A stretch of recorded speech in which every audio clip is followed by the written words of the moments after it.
to Section 1. Section 1. You will hear a telephone conversation between a male insurance agent and a female client who wants to make changes to her policy. First, you have some time to look at questions 1 to 5.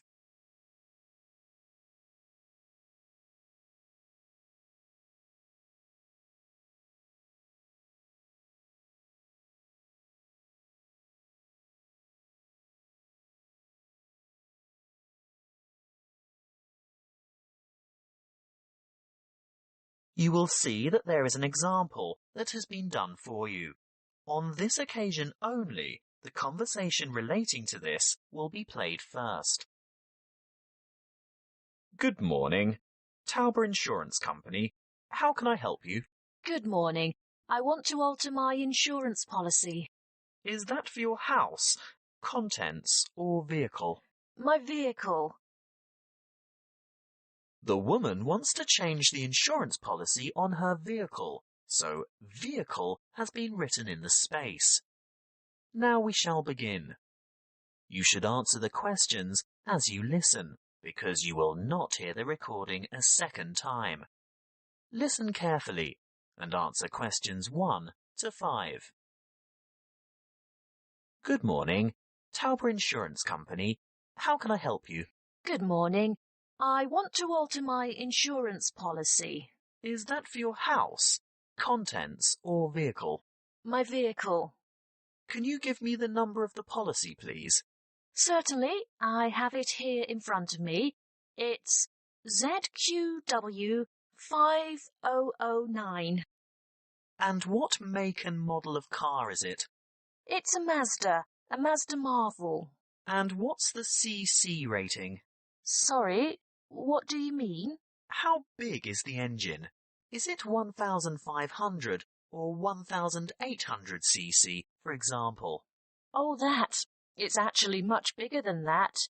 It's 2,500 cc. Thank you. Now, I just have to ask you a few questions to verify your identity. What name is the policy under? Heathcote. Let me just bring that up on the computer. Yes. Can I just confirm your first name, please? Well, my first name is Lisa, but I'm known by my middle name, Marie. Right. I see both here, but Lisa is the one I want for ID purposes. And your date of birth, Lisa? I mean, Marie. The 22nd of August, 1955. Correct. Just one more question before we get started. Can you remember the password on this policy? Oh dear, I didn't know I had a password on it. Everyone has a password. Would you like to take a guess? Possibly it's my mother's name. And what would that be? Sophia. Sorry, guess again. All right. Oh, I remember now. It's my grandfather's name, Jack. Yes, followed by some numbers. 1897, right? Correct. Now we can get down to business. What exactly do you want to change? Well, a couple of things. Firstly, I think it's overvalued at the moment. Can we reduce the value by $5,000? You mean bring it down to $15,000? Yes, I'm sure it's lost quite a bit of value over the past year. Done. Now, what's the other thing? Before you hear the rest of the talk, you have some time to look at questions 6 to 10.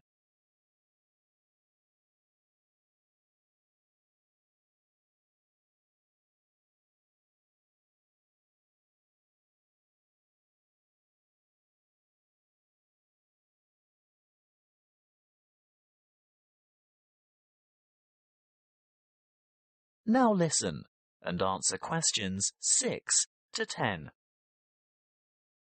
Well, I want to add the name of another driver to my insurance policy. Who is it? His name is Samuel Michaels. He doesn't have the same family name as you. No, he doesn't. Is that a problem? No, it shouldn't be, as long as he's over the age of 25. But we find it easier to get approval for family members. Oh, he is family. He's married to my daughter. He's my son-in-law, and he's 28, in fact. Good. And what would he be using the car for? Would it be business or social purposes? Not really. You see, I've injured my right arm, and I'm having difficulty driving. It's not an automatic. I have to use the gear stick. And Sam, that is Samuel, offered to drive me to my appointments and so on.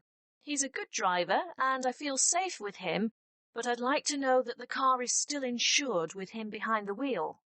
So that would be family reasons then? Yes, I think so. Will my premium go up? No, as long as you can provide us with a photocopy of his driver's license. A true copy. You know what I mean. You'll have to get someone from the Department of Transport to sign it, saying that he's seen the original document. I think we can manage that without any difficulty.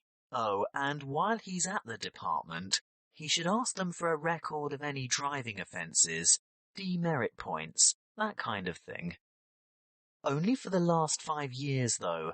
We're not interested in anything beyond that, but it's important that he has a clean record for the 5 previous years. Oh, I'm sure that won't be a problem. Is there anything else you need? Just the date for when you'd like this to take effect. Today, if that's possible. Yes, we can issue temporary cover from today's date, but full cover won't apply until we've received the paperwork and it's been approved. What exactly is temporary? He'll be covered for 2 full weeks, but it will lapse after that time if there's any problem with his credentials. That is the end of section 1. You now have half a minute to check your answers.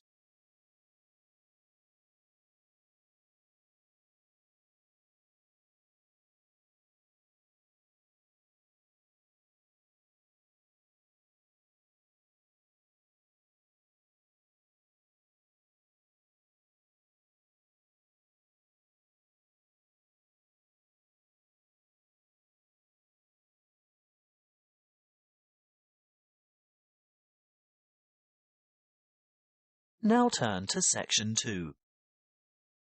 Section 2. You will hear a counsellor from Health Services talking about confidence and goal setting. First, you have some time to look at questions 11 to 16.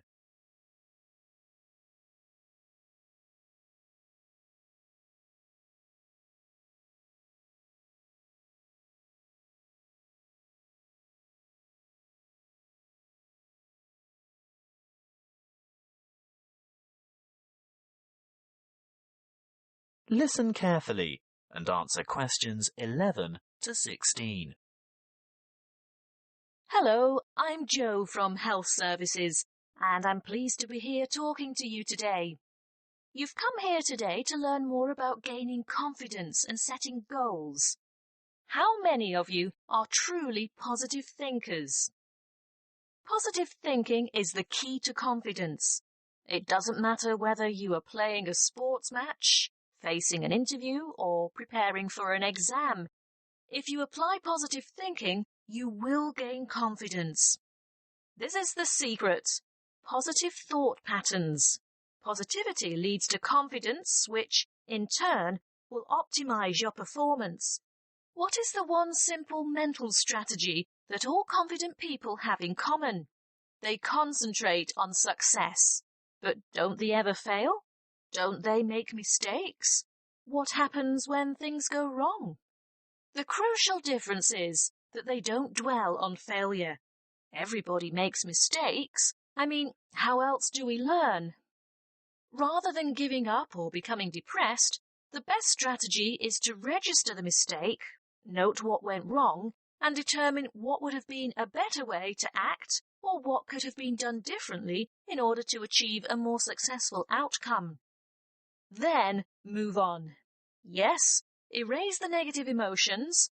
Allow those memories of defeat, frustration, or dissatisfaction to fade and move forward.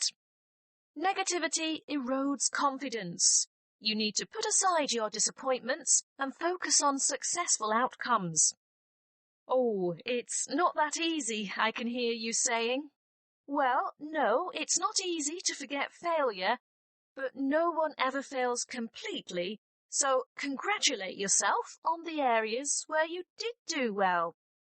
Mentally replay the best bits, even if they're only a small part. Now, there are two more things you need to do. Firstly, rehearsal. Yes, you heard me. Rehearsal. Surely only actors in a play need to rehearse their parts? No, the truth is, we all need to rehearse. This is a surefire way to build confidence. Before the match, presentation, the exam, or whatever, imagine yourself performing successfully in that particular situation. And here's the second tip. Look confident. That will always give you an extra physiological advantage. So you can see that mind and body work together on this. You have to think and act positively. Let's talk a bit more about how to look confident. If you have to overcome a challenge, get rid of that anxious expression and rigid posture, those downcast eyes and nervous gestures. Even if you don't feel very self-assured, you can still give the appearance of confidence. Stand tall, hold your head up, make full eye contact, and keep an open expression. Replace the frown with a smile if you can manage it. And those hunched shoulders, relax those shoulder muscles. If you need to, take a deep breath and stretch to release pent-up anxiety and tension. What if you have to make a difficult phone call, for example? Nobody can actually see you, so does it matter what you look like? Yes, it does. Practicing positive body language will help you cross the threshold into a confident mood. Before we move on to talk about goal setting, it may surprise you to know that once you have set a goal in life, the brain responds with a burst of activity, which we experience as, that's right, happiness. And what happens when the goal is achieved? Yes, there is another burst of activity and another feeling of happiness. Before you hear the rest of the talk, you have some time to look at questions 17 to 20.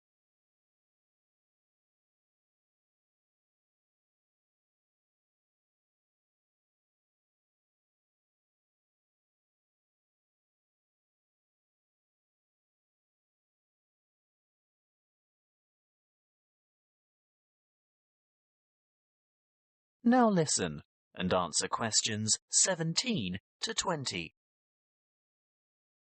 As you can see, the recipe for a happy life is to maintain a positive attitude and keep setting and achieving your goals. So, whatever your goal, whatever it is that you're aiming for, a new job, losing weight, giving up smoking, graduation, you need an appropriate, and by appropriate I mean achievable goal. That's the first step. The next thing to consider is motivation. How do you get going? Well, it's more likely to motivate you if you think of the rewards of success rather than focus on failure or what you might lose. So, you need to establish your incentives. After that, you'll have to work out the various stages and phases that you'll need to go through along the way and prepare for each one of them. If you're not naturally motivated, keep the targets small and achievable. But it really is important to ensure you collect the resources to accomplish the various steps. If you have performed that particular task before, you may already have the resources, or at least know where to get them from. If not, ask someone who has already succeeded. When you have got this far, the next stage is obvious. Yes, you have to take the first step. That's not quite all there is to it, though. The final thing is to remember to keep track of what you've accomplished. In other words, be sure to maintain a progress log. That way you can look back at your previous small successes and watch your progress along the way to achieving your goal. That is the end of section 2. You now have half a minute to check your answers.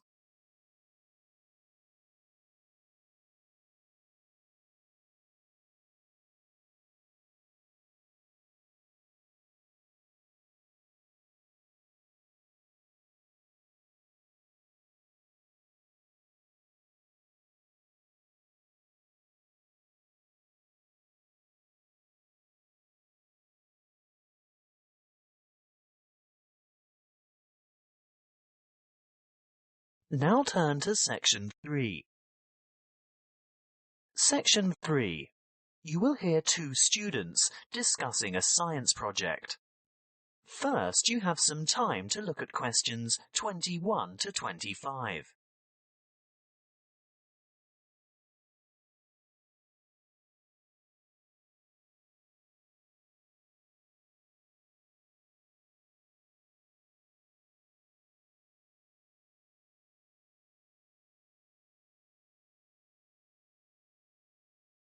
Listen carefully and answer questions 21 to 25.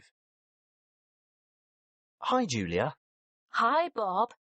Thought about the science project yet? Which one? The presentations are scheduled for next month.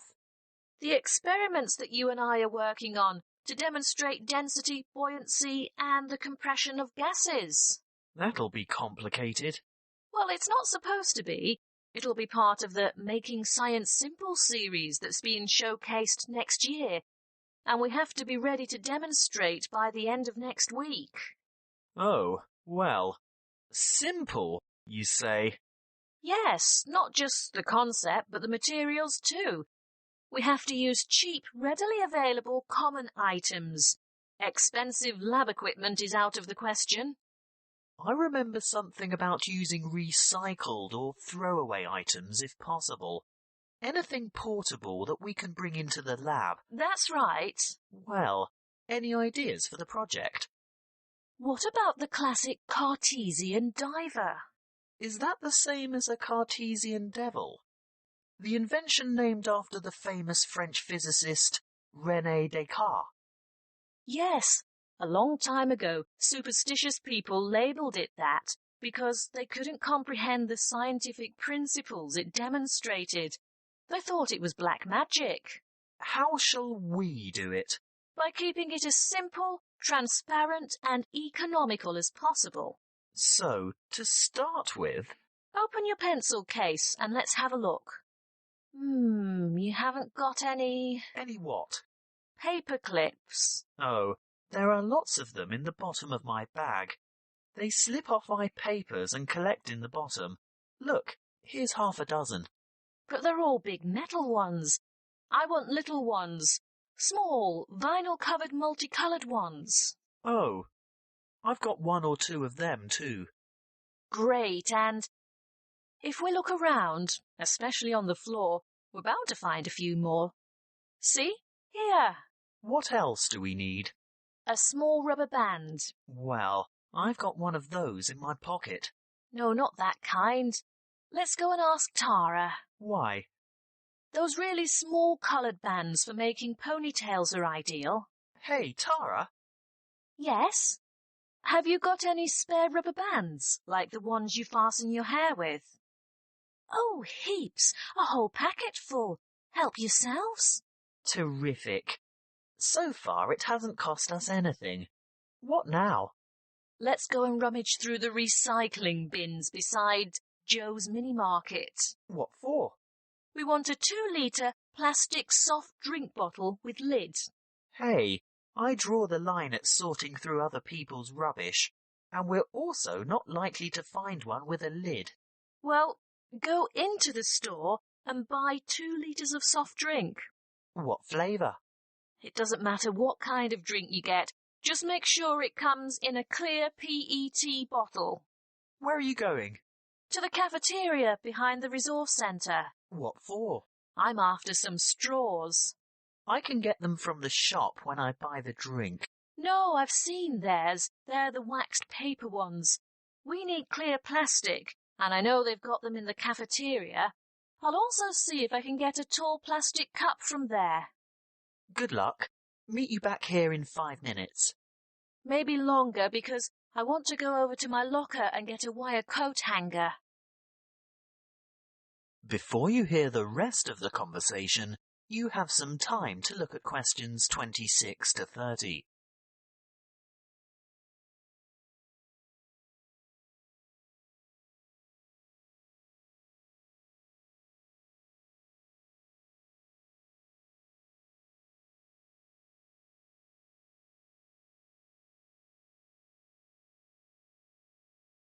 Now listen and answer questions 26 to 30. Right. Have we got everything now? I think so. I've got extras of most things, so don't worry if this doesn't work first time. OK. Assembly. Step 1. Take a straw and fold it in two. No, not like that. These plastic ones are quite hard to fold. Try pinching it in the middle. That should make it easier to bend. You may even have to bite it, but not too hard. You want a sharp crease, but you don't want to break it. How's this? Good. Now, second step. Wrap a rubber band several times around the ends to hold them together. Then? Add weight to the diver. So, this straw is the diver? Yes. See how I'm pulling the outside end of a paperclip out a bit? Now, hook the part I bent out into the rubber band that's holding the straw together. No, not that way. It'll fall off. That's right. Turn it over. Now, hook 2 or 3 more paper clips on. It's hard to say how many we'll need. The idea is to get the diver to be almost all the way submerged, but not quite. We can put it in this tall cup of water to test it. What do you think? Too buoyant? Add another paperclip? I think so. OK, on to the next step. Have you got the empty bottle? Not quite. What do you mean? Well, it's not quite empty.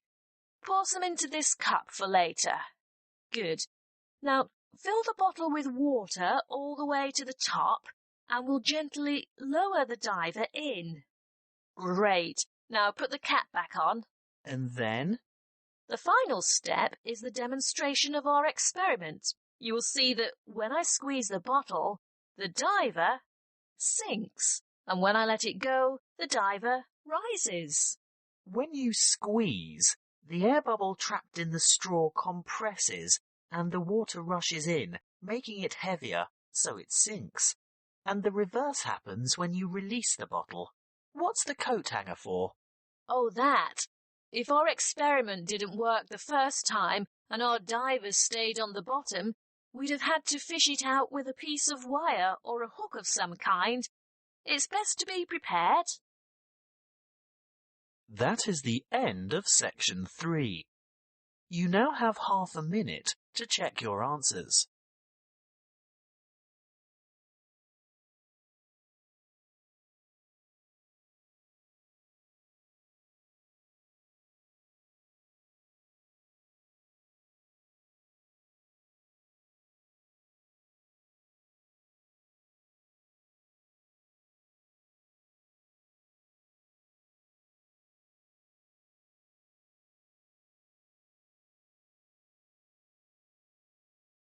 Now turn to section 4.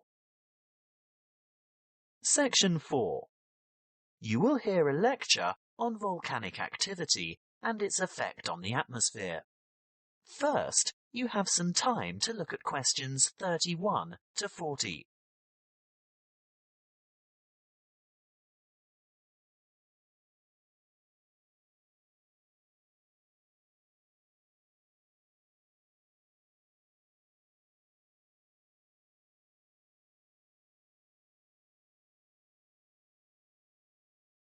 Listen carefully and answer questions 31 to 40. Good morning, everyone. In these environmental science lectures, I guess you're all used to hearing about global warming.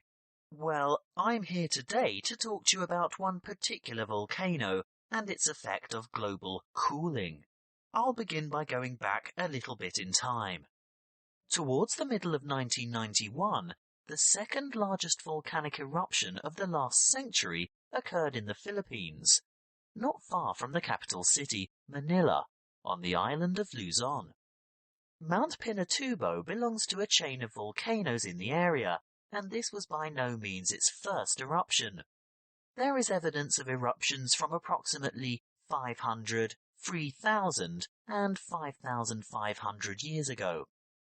The events of the 1991 Mount Pinatubo eruption began in July 1990, when a magnitude 7.8 earthquake occurred 100 kilometers northeast of the Pinatubo region.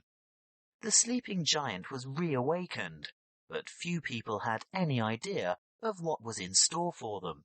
In mid-March 1991, many earthquakes were experienced around Mount Pinatubo, and this is when volcano scientists, or volcanologists as they are called, started their investigation of the mountain.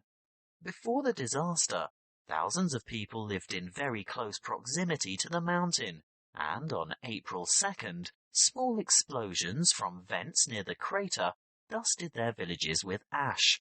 This resulted in the order for evacuations of 5,000 people later that month. Earthquakes and explosions continued to harass the residents, and on June 5th, a Level 3 alert was issued for 2 weeks because of the possibility of a major eruption.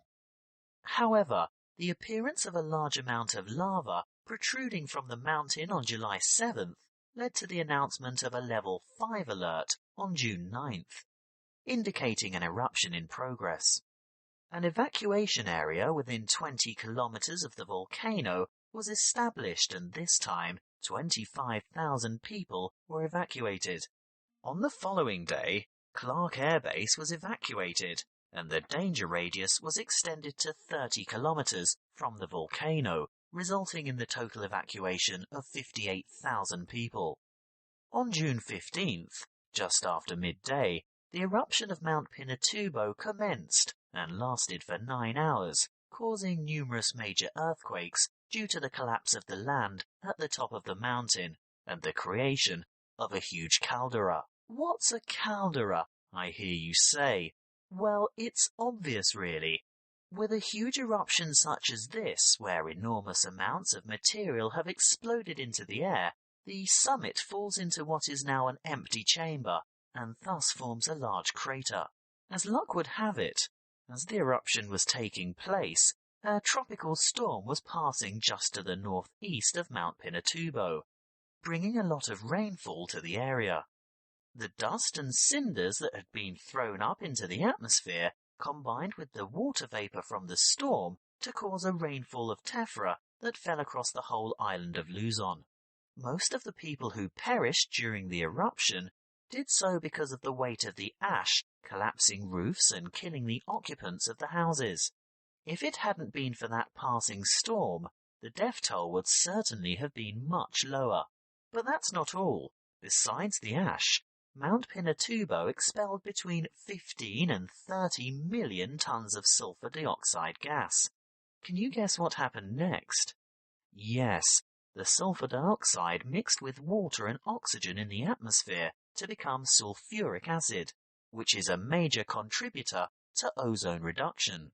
The eruption plume from Mount Pinatubo reached high into the atmosphere, attaining an altitude of 34 kilometers, and the resulting aerosol cloud spread around the Earth in 2 weeks and had covered the planet within a year. During the years 1992 and 1993, the ozone hole situated over Antarctica reached an unprecedented size. The cooling effects of this cloud over the Earth were remarkable. It reduced global temperatures considerably. In the United States, for example, we experienced our third coldest and third wettest summer in 77 years during 1992. That is the end of section 4. You now have half a minute to check your answers.